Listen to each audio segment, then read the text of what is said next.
예,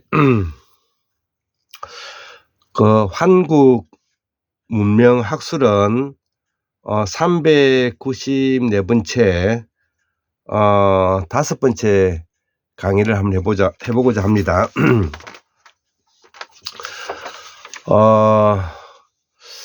그 공우 강수한 박사님을 뵙고 대구 박민우 선생님을 뵙고 우리 그 부자요술램프의 문성석 선생님까지 오면서 많은 대학자들과 스승들을 제가 받들고 모신다는 마음으로 공부를 하여서 2026년이 이제 다가오는 해는 이제 제가 한국문명학술원이라는 이름으로 공부를 하고 했던 한 10주년이 되는 시기입니다. 그래서 오늘은 2025년 12월 10일이고요. 음력으로는 10월 21일이 되겠습니다.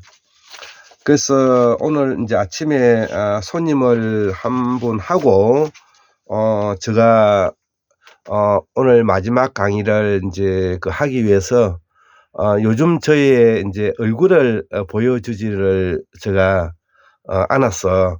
앞에 거울을 하나 두고 동그란 거울 속에 저의 지금 현재 얼굴이 보이고 있습니다. 그래서 요 화면을 두고 오늘 마지막 강의를 한번 해볼까 합니다. 5번째. 그래서 요 지금 현재 적어 놓은 요 내용들입니다. 요거 요 부분들이 제가 우리 한국문명학술원에서 연구한 그 공부의 이제 결과인데요. 먼저 우리의 고대사를 이해하기 위해서는 가장 대표적으로 우리가 알아야 될 부분이 왜 고구려 백제신라라고 했느냐, 또 왜 마한 진한 변난이라고 했느냐, 왜 하운주라고 하느냐, 왜 환인 환웅 당군이라고 하느냐, 왜 북부여 동부여 남부여라고 하느냐. 이렇게 뭐냐면은 많은 나라가 있으면서도 굳이 우리가 이렇게 세 개의 강력으로 나누는 것은 국가의 기본적인 틀이기 때문에 그렇습니다. 그것을 우리가 제사장 신분, 그 다음에 군사 계급 신분, 그 다음에 생산자 계급 신분인 것이죠. 예, 그래서 우리가 공부를 하고 우리가 배우는 것은 전제 왕권 국가인 소위 말하는 왕을 중심으로 해서 문자 권력을 가지고 있는 중이라든지 또 선비라든지 이런 사람들을, 목사라든지 뭐 신부라든지 이런 사람들과 같이 한 역사만 우리가 이제 이해를 하는 것이죠.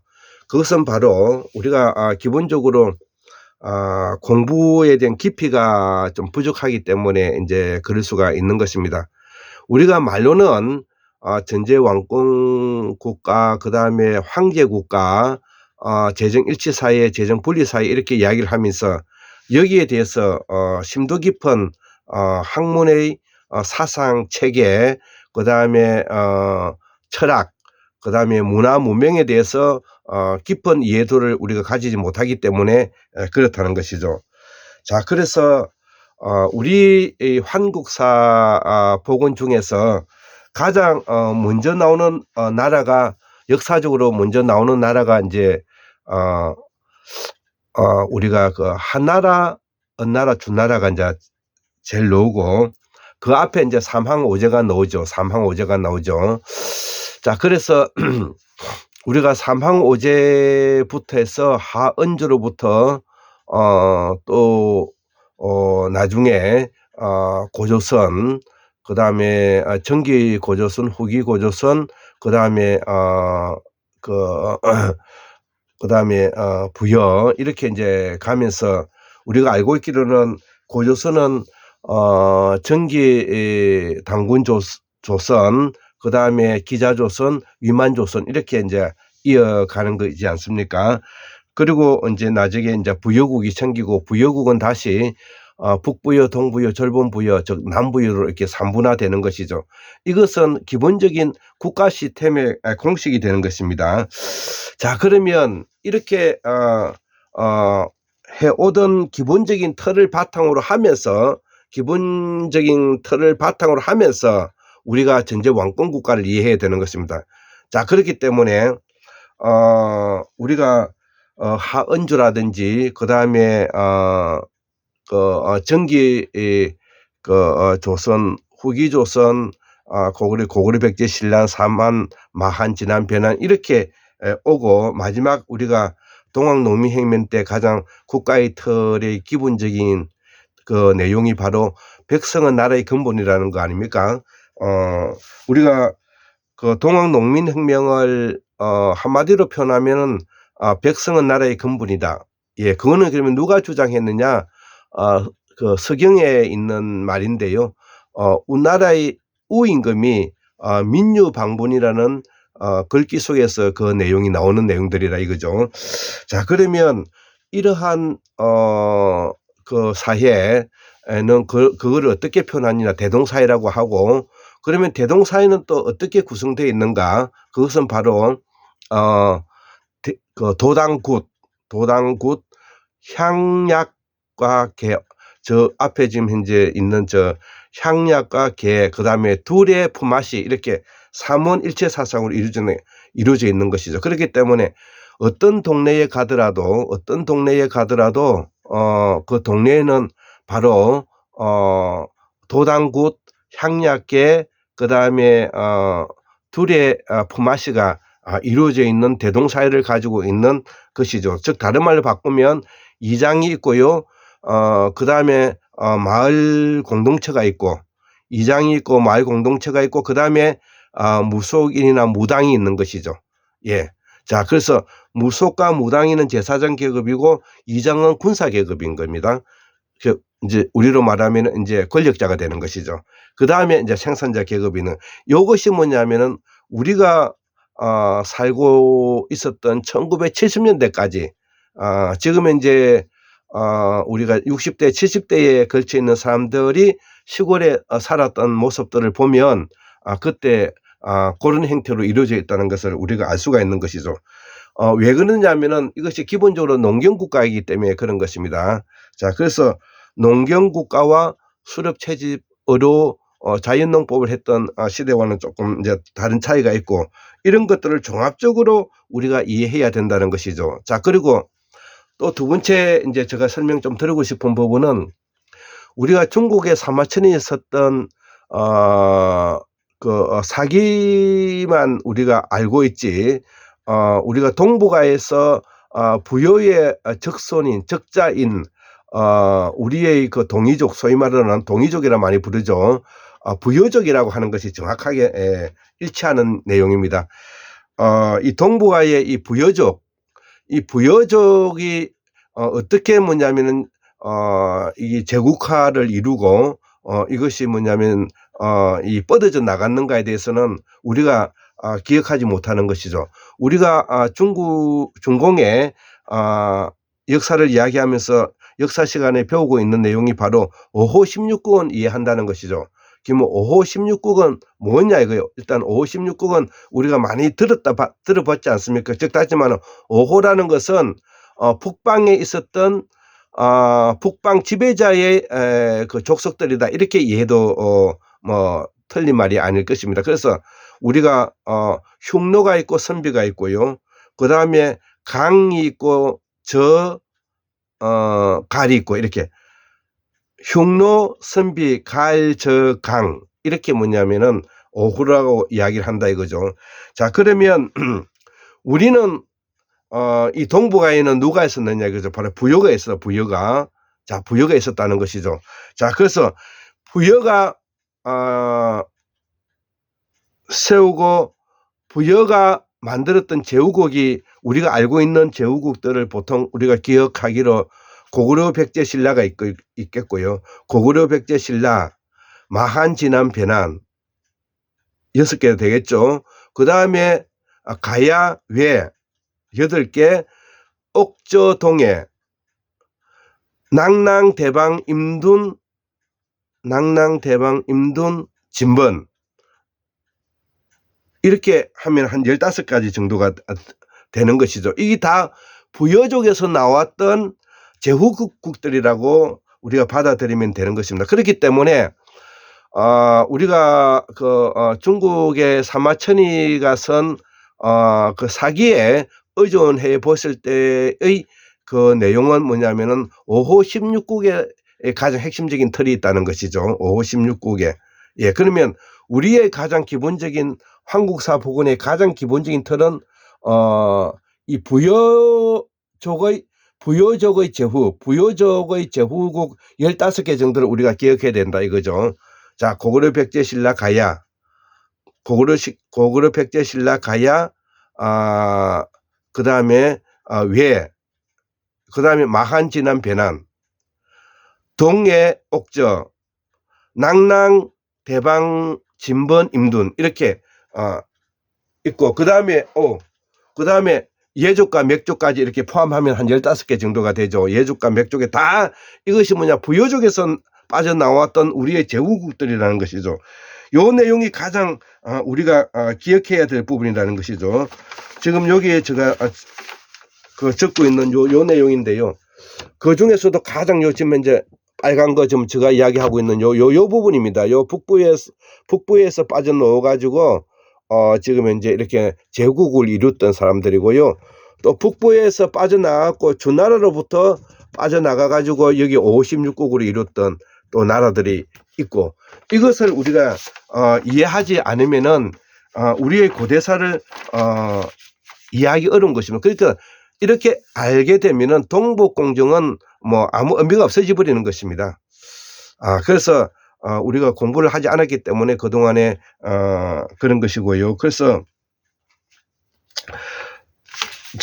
오늘 제가 다시 한번 이 10년 동안에 그동안에 우리의 한국사 복원의 특집이라고 말할 수 있는 이 5번째 오늘 강의가 다시 한번 제가 알려드리겠는데요. 자, 여기에 보면 제일 먼저 고조선 부여, 이거는 부족연맹체, 호족연맹체, 문중연맹체다. 자, 우리의 고대사를 이해하기 위해서는 이런 부분들을 우리가 알아야 된다는 겁니다. 고조선은 부여, 부족연맹체, 호족연맹체, 문중연맹체를 가지고 있다. 자, 그리고 고조선은 당군조선, 기자조선, 위만조선으로 이루어져 있다. 부여는 북부여, 동부여, 남부여로 이루어져 있다. 예, 그래서 부여는 5호 16국으로 이루어져 있는데 가장 대표적인 집단이 바로 흉노다. 요 내용을 이야기하고자 하는 겁니다. 자, 그래서 우리가 정기조선에는 이렇게 아까 동글방이 안에 뭐냐면 동글방이 3개가 들어있죠. 하은주라고. 자, 그래서 이때 국강상, 즉 황제는 누구냐? 환인이다. 재정일치사이였다는 것이고, 자, 그 다음에 두 번째 후기조선으로 넘어오면은 우리가 북부여, 졸본부여, 동부여 이렇게 이제 나누어져가 있고, 여기에 뭐냐면은 국강상은 누구냐? 군사계급인 환웅이 된다는 것입니다. 환웅이 된다.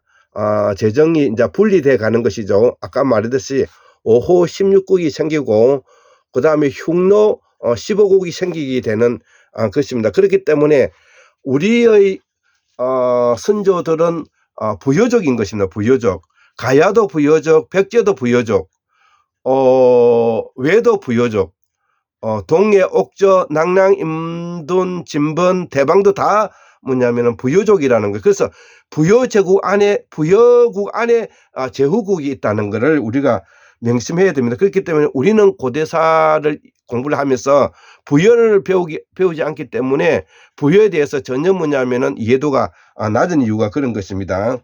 자, 그래서 자, 앞에서 다시 한번 제가 강의를 알려드리면, 북부에서 고구려 백제 신라 가야 외국 동해 옥저 낭낭 대방 임둔 진번 마한이 이제 나오게 되고요.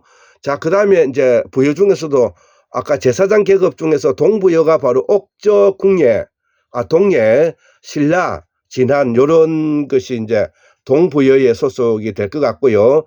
그다음에 북부여에서는 아까 주나라, 서주, 동주, 오패, 칠웅, 초한, 전한, 후한, 백제, 그다음에 16국, 위진남북 시대 수당송, 원명청 이렇게 이제 내려간다 이거죠.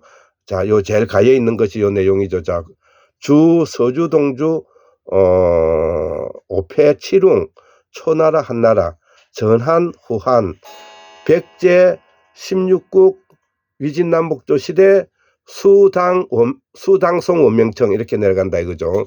자, 그래서 그 다음에 이제 우리가 흉노의 이 북부여, 동부여 여기에서 졸본부여가 또 우리가 한자 알아야 되는데, 우리가 숙신, 말갈, 여진, 거란 뭐 이렇게 이야기하는 이 그룹들이 바로 졸본부여, 요게 백제 계열인데요. 백제의 요 나라, 그러니까 요 반복되는 것이 있는데 이게 그 강력에 서로 겹치기 때문에 그렇습니다. 숙신, 음유, 말갈, 거란, 여진, 만주, 변한. 그래서 그 거란이 요나를 세우고 여진이 금나를 세우고 만주족이 이제 후금을 세웠죠. 자, 그래서 이 변한과 관계된다는 거, 요런 부분들입니다. 자, 그래서 기본적인 터는 삼한은 마한, 진한, 변한의 터를 가지고 있다.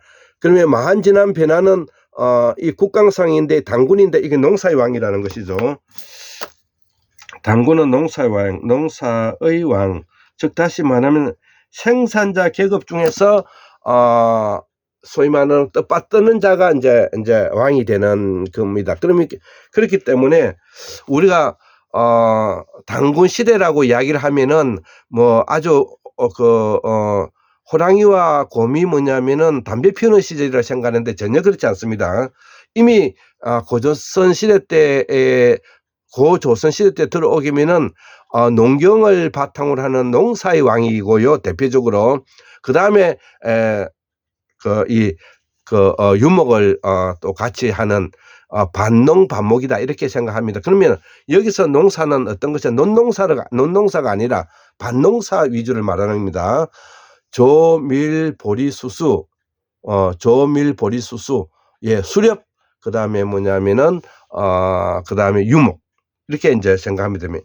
이 기반을 바탕으로 나라가 번성해 가는 것입니다. 그래서 우리가 왜 흉노, 그 다음에 선비, 강, 저, 갈 이들이 북방 유목민족이면서 문화족이고 그 다음에 문명국이라는 것을 우리가 알아야 되는 것입니다. 왜 그러냐면은 이들이 서쪽에서 왕래해 왔기 때문에, 즉 다시 말해 서쪽의 아랄해와 카스피의 흑해 근안에서 발달된 청동기 문명과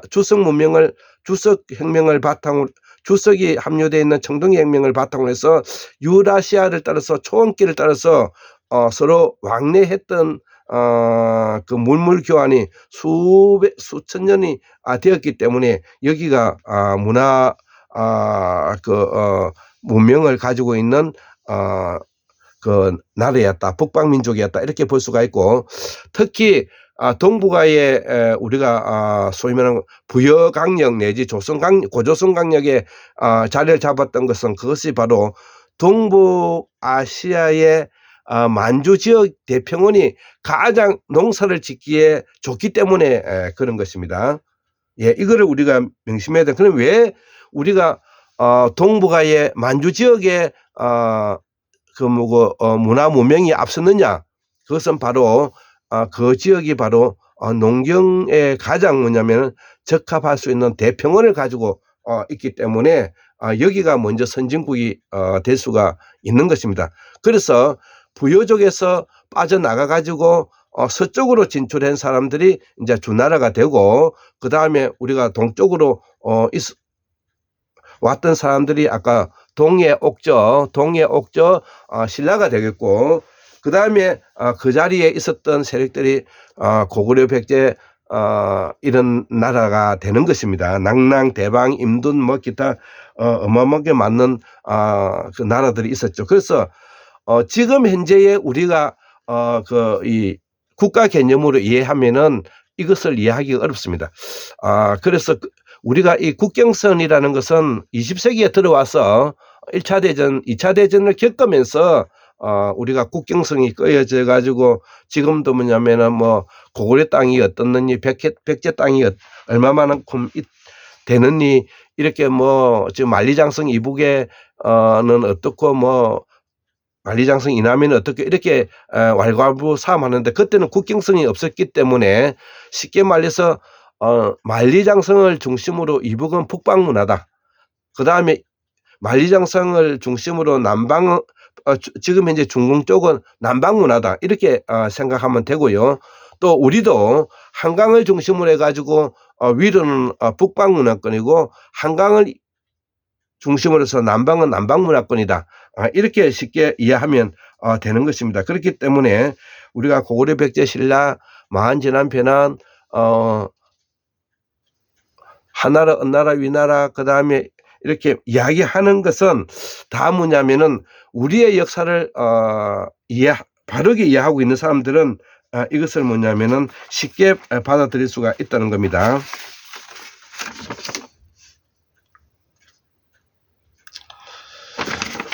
예, 쉽게 받아들일 수가 있다는 겁니다. 자, 그래서 자, 오늘 제가 가장 말하고 싶은 부분은 바로 북방 문화권에 소위 말하는 군사계급, 전제 왕권 국가라 그러죠. 즉 다시 말하면 재정이 분리됐기 때문에 무력을 가지고 있는 군사계급이 이제 왕의 지위에 올라서는 이런 것을 말하는데, 기본적으로 여기에 우리가 그 제도는 그대로 가지고 있다는 것이죠. 어디든지 이것은 존속될 수밖에 없다는 것.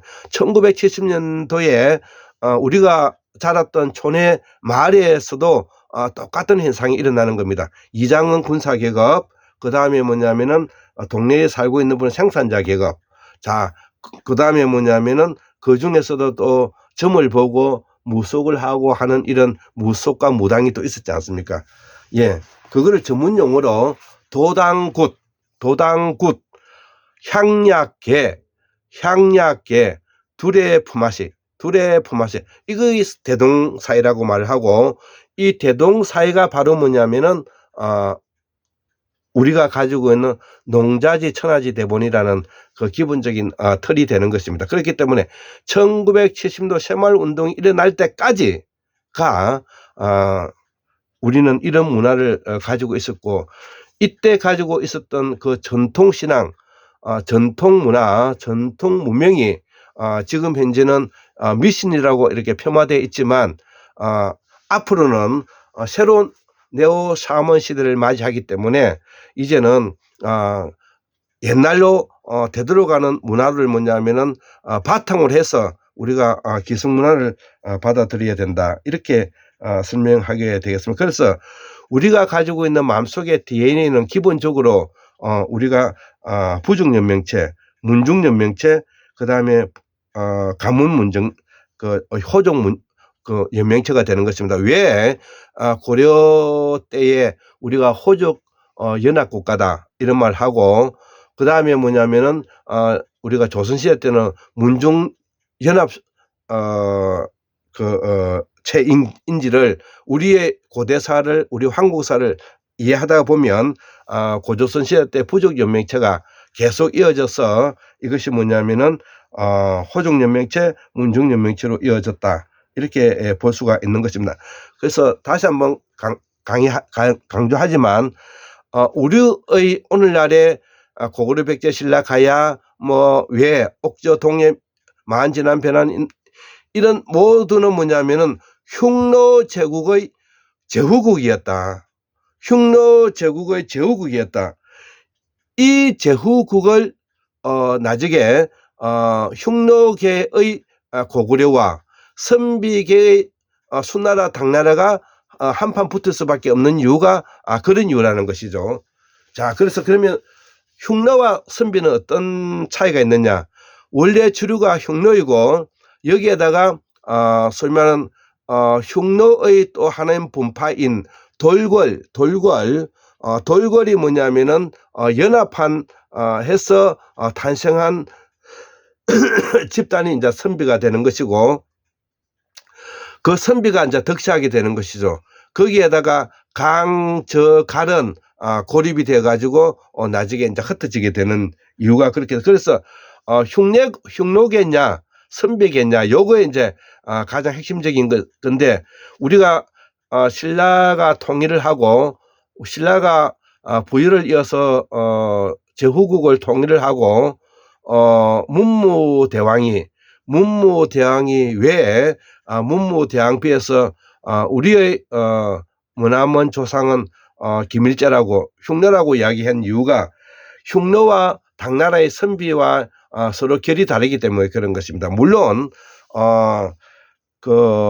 신라의 선덕 여왕이라든지 진덕 여왕이 죽었을 때 우리가 당나라에서 와서 장례를 치러주고 했습니다. 고구려 영유왕이 죽었을 때도 했고요. 그거를 거예라고 합니다. 거예. 이제 생각이 나는데, 장사를 치러주는 것을 거예라고 하는데, 왜냐하면은 선비나 흉노는 사촌지간이기 때문에 그렇습니다. 그 형제이기 때문에 그렇다는. 그래서 지금까지 우리가 중공과 조선이 싸우는 것은, 선비는 중공은 선비계가 중심이 되었고, 우리 뭐냐면은 동이족은 우리 조선은 부여족이 중심이 되었는데, 그 부여족 중에서 흉노가 중심이 되었다. 자, 그래서 우리 지금 이제 조선반도에서 발굴되고 있는 모든 적성목각본, 소위 말하는 쿠룩한 우리가 봉부는 다 뭐냐면은 부여의 장례 문화를 바탕으로 한다. 이런 부분을 우리가 꼭 기억했으면 좋겠습니다. 자, 그래서 이 적성목각본의 흉노계는 직사각형이고, 그 다음에 뭐냐면 선비계는 마른 목걸이다는 이런 거가 다르고요. 그 다음에 청동기도 뭐냐면은 조선 강력에는 비판형 동금이 중심이고, 그 다음에 중공은 선비계는 뭐냐면은 세형 동금이 중심이다.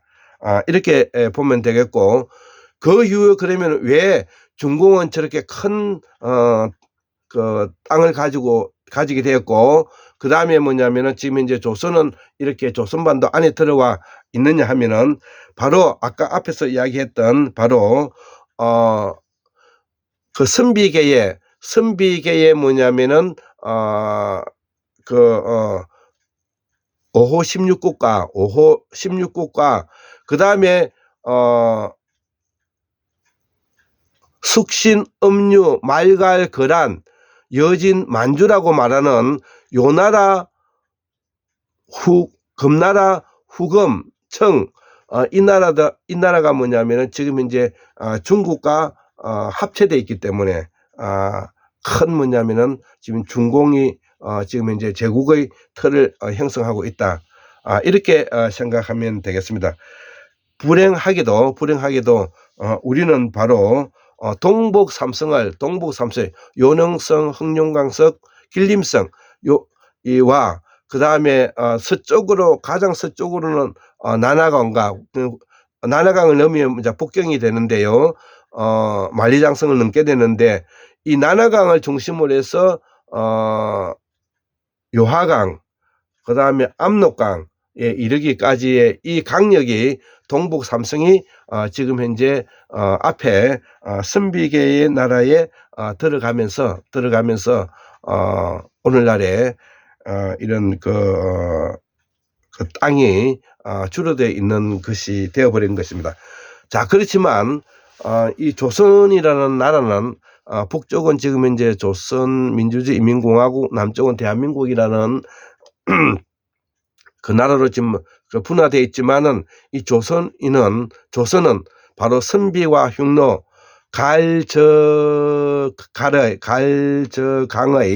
5호는 물론이고, 이 동북아의 축이며 적자이고 원자라는 것을 바탕으로 해서 우리가 이런 공부를 다시 한번 복원해야 되는 이유가 여기에 있는 것입니다.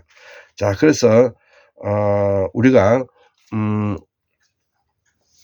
조선이 비록 지금 현재 땅은 작지만 또 외는 섬나라에서 그 정체성을 또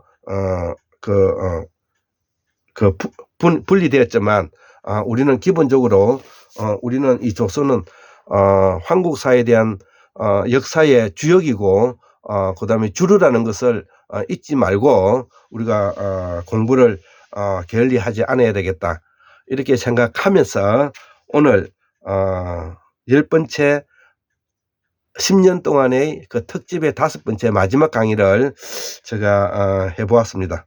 예, 감사합니다.